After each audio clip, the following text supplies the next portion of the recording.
You ask Tiger to solve. This deals with linear equations with one unknown. The final result is x equals -11. Let's solve it step by step. Group all x terms on the left side of the equation. Add 9x to both sides. Group like terms.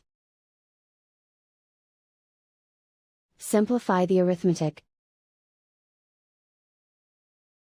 Group like terms. Simplify the arithmetic.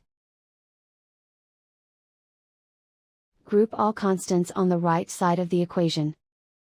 Subtract 5 from both sides. Simplify the arithmetic.